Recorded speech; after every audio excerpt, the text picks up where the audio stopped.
You know what I'm talking about. Everything feels like it's all coming crumbling down. No win, time and time again. I went through this, not for weeks, not even for months, but for years. When I finally thought I cracked it, I failed again. Until I finally cracked the code and built a brand that's done hundreds of millions in dollars in revenue. Let me tell you how I learned to navigate through the tough moments where no wins were coming in. My name is Ryan. I built a number of different brands, but the brand that put me over the edge was Tru Earth, that we've scaled to hundreds of millions of dollars in revenue through e-com, Amazon, and even in retail.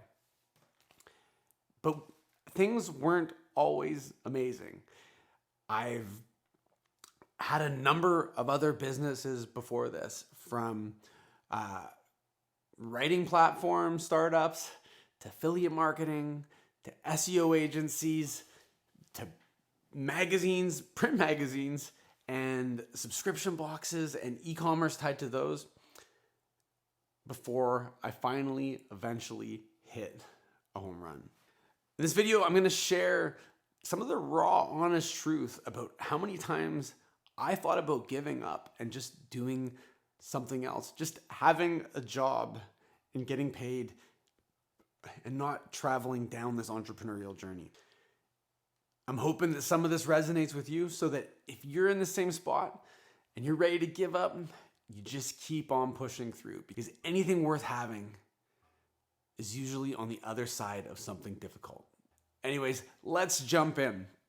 So I've been an entrepreneur in some capacity since around 2000, probably longer than that. I've always been an entrepreneur, but that's when I really started trying to do this with conviction, and started out building humor websites in like 2001. Actually, Kevin and I started on 9/11, and which was a horrible day to start building a business, but nonetheless, that just happened to be the same day. And we built this humor website. Actually, we wound up building a network of them. And we were focused on newsletter ads and newsletter subscribers, which even 23 years ago was a thing. And we built our email list up to about 500,000 subscribers. We were like taking out lines of credit, racking up credit cards to get these email subscribers. And we would pay other humor sites when somebody signed up for their email list to put a checkbox inviting them to sign up for ours as well. And we built this massive list. And this was kind of during the boom-ish phase. And our goal was to sell ads on our website and sell ads inside of our newsletter. And we were working with advertising.com and a few other brands, affiliate brands, to put ads directly inside of our newsletters. And over time, the newsletter delivery rate started going downhill. The clicks started going downhill. The amount of advertisers willing to pay to be put in your newsletter, or our newsletter, went downhill. And the cost to host these email lists at the time were astronomical. We had server costs for the websites. We had like our own servers, and then we licensed, I think they were called Lyris. I can't remember exactly, but these email servers, and they were insane. Our costs were continuing to go up, and the quality of emails we were getting were continuing to go down. Long story short, we eventually stopped sending emails, and I started to feel pretty beat up about it. I went through a hard time in my life, and Kevin maintained most of the sites during this period, but things just weren't that great. We had learned a lot about search engine optimization. We'd learned a lot about email marketing. We'd learned a lot about building websites in that time, but the business was falling apart. So we cleaned up the email list, only sent to people that were relevant, and eventually just stopped sending the emails altogether because the juice wasn't worth the squeeze. But we did come out with a couple of skills. At the time, it was super, super difficult, but I was in my early 20s, and there was still a lot of fight left inside of me at that time. So we, we were part of communities and stuff, and this is where I learned a lot of the tactics we use to market. So for me, the first thing that I think is super important, especially if you're building a business, is to find some people, whether it's online or in real life, that have gone through similar things or have done something that you want to do. So you have somebody to lean on when you run into a particular problem or challenge and you're not getting a win. They can look at the problem and isolate maybe a couple tweaks that you could make to get through it. But hammering through it on your own is very difficult. From there, we wound up getting pretty heavy into affiliate marketing. I was sick, and I remember laying in my bed and I was delusional with a fever. And there were these, they were called emoticons at the time, but they're called emojis now. There's emoji packages that you could download through as an affiliate, and you would get like $1 or $2 for everybody that signs up for it. In retrospect, it was pretty sure it was adware, but at the time, adware was fairly new, but it probably wasn't the best for people's computers. Anyways, I had this dream, I was half asleep, and I had this idea. I'm like, hey man, people are downloading all these ringtones and stuff. Sorry, not ringtones. People are downloading all of these emojis for their site. We should just make a web page for each emoji and have an option to download the emoji pack, and we should do well. And I got up and I made like 20 different emojis pages and launched it. And a couple days later, this is early 2000s, search engines were pretty raw at the time, and boom, we were at the top of the search engines for like every emoji you can think of. And almost immediately we were making probably like $4,000 a month, which at the time I had another job. So $4,000 a month in revenue to me was like, whew, that's a grand slam. We scaled that up, and then we started getting into the ringtone space with it as well. And we were super heavily leaning into the SEO things that we had learned in the first run. And we were starting to dabble in like PPC. But it was tough. It was tough then too. And things continued to grow, and we were getting to, like, with the ringtone stuff specifically, we were getting to like 6 figures a month in revenue. And the main thing that we were doing was like buying blog posts on other sites. And this was like okay at that point. But then Google came out and said it wasn't okay, and they penalized us. And, I was at this point in my life where this was like a monumental thing for me. I thought that I was like within a year from being able to retire. Not that I would have retired, but I thought, okay, we're putting away all of our money into this Forex thing that was like getting us 1% a week and was fully registered with the government and everything like that. But we're putting all our money in there. In like a year, we're going to be loaded. And Google pulled the rug out from underneath us, removed all of our search engine ranks, and we were lucky we had residual ongoing revenue from the subscriptions, but it was dead, gone, toast, no new customers. And that quickly dropped down to like $10,000 a month in revenue, and we weren't allowed to get any new customers. So we're like, okay, well, at least we have all this money in this Forex thing. Well, a couple months goes by, and wham, we get an email letting us know that the Forex investment was a Ponzi scheme, fraud, and it was completely taken away. Oh my God, everything that we had worked for was now gone. Not to mention, all of our tax dollars that we had to pay were tied up in that Forex thing, which were now gone. So now we owed the government nearly 6 figures in taxes that we didn't have the money for. We had lost all of our income streams, and we lost all of our savings. It was just like a triple punch to the face. And I would literally I didn't have anybody to tell this to. I'd be like screaming, driving in my car by myself, thinking that things will never be good again. Things will never be good. This was the peak. I hit the peak in my life at like 25, 26 years old. And it was hard. It was hard to go on for a bit. But we're like, okay, well, I don't necessarily think the things that we were doing to this last cycle were great for, they weren't great for the people who are consuming them.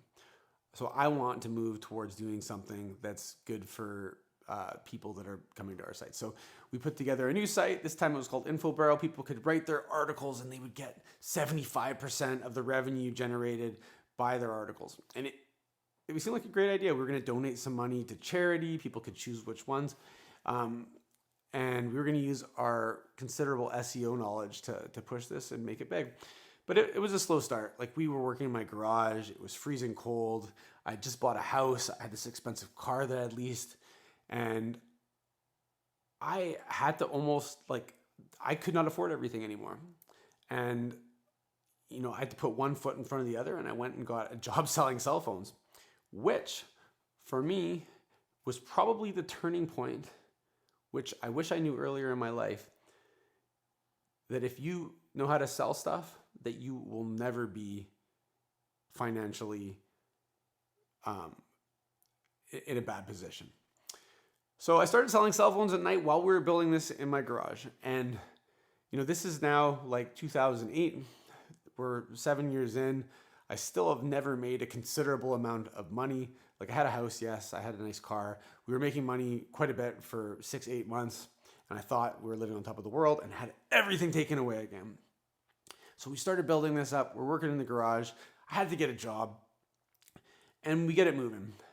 And unfortunately, we got it to probably $20,000 in revenue that we were able to take in, which probably meant that the site was doing around $100,000 a month. At peak, it probably had about 50 million visitors a month and was about top 1,000 websites in the world. But then Google came along and rolled out Penguin and Panda and chopped us down again. Back to nothing. And oh my gosh, I had quit selling cell phones at this point now, and I was doing some longshoring work on the side, which paid great money. It was a 6-figure a year job if you wanted to do it full time. And we went through a period of like a year where we were trying to fix everything and trying to fix it. And like, we weren't making a lot of money, and it's just living in this permanent world of stress. And I had a lot of days where I was like, I don't need this anymore. I don't need this. I could just do longshoring thing and ride off into the sunset. But I didn't. And we wound up doing a merger and taking stake in some magazines. And that was when I started to really jump into e-commerce, because we wanted to do this content and commerce model. So I had all my SEO skills. I now had sales skills, which I wish I learned at the very beginning. And we now wanted to layer that with e-commerce. So we jumped in and started to really push e-commerce products in conjunction with our brands. So we had like an outdoor adventure brand, we had like a beauty brand, and we built these amazing subscription boxes, built out an entire model that was successful. And we scaled them pretty heavily because Facebook ads at the time were starting to hit really well. And I invested a ton of energy into learning Facebook ads, tons of energy, and became exceptionally good at Facebook ads by spending hundreds of thousands in the beginning and then eventually millions and millions of dollars on Facebook ads. But in order to use Facebook ads efficiently, you also have to understand sales. So you can kind of see this timeline here where we're building skills on top of new businesses. And if you look at any of these businesses in a vacuum, you're like, shit, I lost everything, or this didn't do anything for me. What's this all for? Why am I doing this? And the truth is that, I know it's cliche, but everything that you do leading up to the big opportunity that you eventually get, which is basically aligning your preparedness. So you're having these skills with the timing of an opportunity presenting itself. It's these converging. You need to have, if the opportunity presents itself and you don't have the skills to take advantage of the opportunity, then it's wasted. It's off to the next one. You got to wait for another one and another one and another one. So all of these past failures in retrospect were great for me personally, because I learned how to do different things that I would eventually use in Tru Earth when we eventually got there. So I always talk about this, like everything that I did in the past were like playing in the farm leagues for a professional sports team. For me, I love hockey, so it was like for me for playing in the AHL. And then when you finally get your big shot and you get called up to the big stage, you have the repetitions and the experience to be able to take the opportunity and run with it. But it's tough. It's tough in the moment. And if I look back and I think like, oh, how could I have done this better? How could I have sped up this process? How could I have shortened the timeline? And I think where I messed up is that I pretty much taught myself everything through basic communities or books up until probably around 2016, when I finally started finding people who have done the thing that I wanted to do and leaned into them for mentorship, for to have another set of eyes to look over things. And that was a pretty big changing point for me. But how do you cope with the losses when they happen over and over and over again and you're not seeing wins? You know, outside of having somebody to help you, you just really need to focus on the work and not the outcome. So you need to make a plan, work the plan, and worry about the outcome later. The longer you can stay in the game, the more likely you are to eventually win. One thing that I've struggled with a lot over the years is trying to learn too many things at the same time. If you want to get good at something and you want to start seeing wins, you need to isolate one thing that you want to improve on and spend your time improving and getting feedback and iterating on that particular thing. But all of this takes tenacity. If you're not willing to fight for things, if you're not willing to lose for an extended period of time, then you probably shouldn't be playing the game. For instance, you're watching a YouTube video right now, and as of today, I think I have 2,115 subscribers. The videos are getting, a couple hundred to a couple thousand views. I'm making absolutely no money off of these videos. Yet here I am sharing them because I believe in the long term that if I do these and I make them on a regular basis, I'm going to learn little tiny things and I'm eventually going to get to where I want to be with the platform.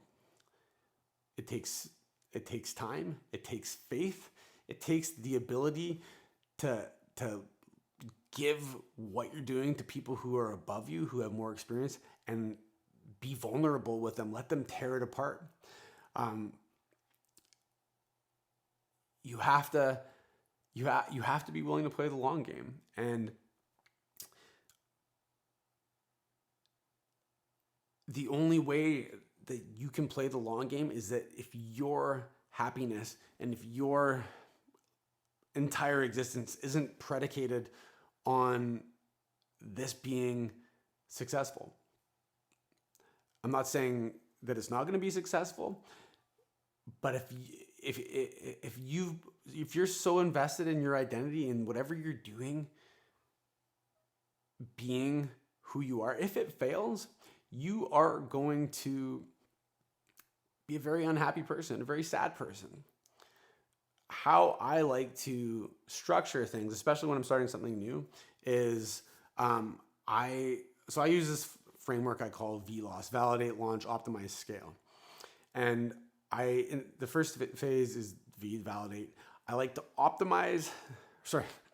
validate the idea that I have, and I set a goal for what is an acceptable amount of response from whatever it is that I'm doing. So whether that's sales or email opt-ins or whatever, to continue to do that thing.